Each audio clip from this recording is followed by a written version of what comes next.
Welcome to paper pencil academy. हम आपके लिए लेकर आए हैं वैदिक मैथ्स की सीरीज, जिसमें हम आपको बताएंगे वैदिक मैथ्स के कुछ ट्रिक्स और फार्मूलाज। तो अगर आप भी इन ट्रिक्स और फार्मूलाज को समझना चाहते हैं तो सब्सक्राइब कीजिए पेपर पेंसिल एकेडमी को और साथ ही दबाइए बेल आइकन को भी, ताकि वीडियोस की अपडेट आपको मिलती रहे और आप रहें अपनी पढ़ाई में सबसे आगे।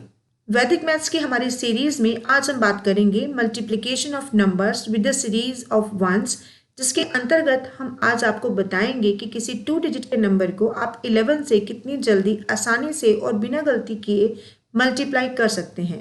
इसके लिए हमने जो पहला सवाल लिया है वह है यह। इसमें 12 को 11 से मल्टीप्लाई करना है।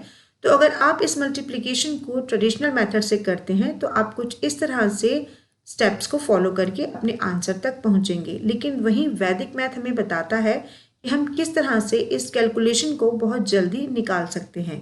इसके लिए सबसे पहले जिस नंबर को आपको मल्टीप्लाई करना है उस नंबर को लिखिए।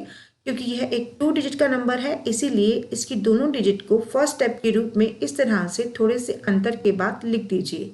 सेकेंड स्टेप के रूप में आपने इन दोनों नंबर को आपस में ऐड करना है। यहाँ पर हमारे पास जो नंबर है वह है 12, तो इसीलिए हम 1 और 2 को आपस में ऐड करेंगे। 1 और 2 को ऐड करने पर आता है 3 को इस तरह से आप अपने आंसर में शामिल कीजिए।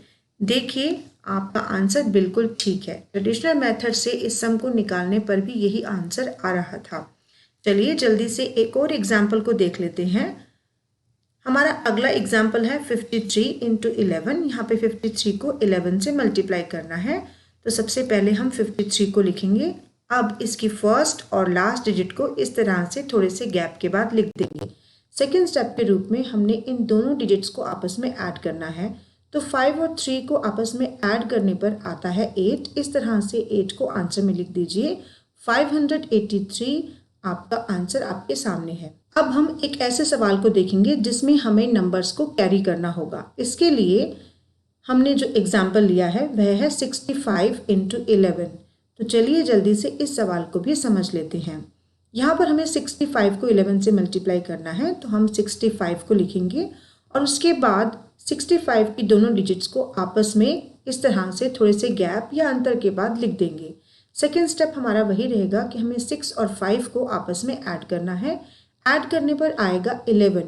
यहाँ पर ऐड करने पर हमारे पास एक डबल डिजिट का नंबर आ रहा है, तो इसके लिए हम क्या करेंगे, 11 के 1 को तो हम आंसर में शामिल कर लेंगे, लेकिन एक 1 को हम कैरी करेंगे, जिसे हम ऐड करेंगे 6 में। 6 में 1 को ऐड करने पर हो जाएगा 7।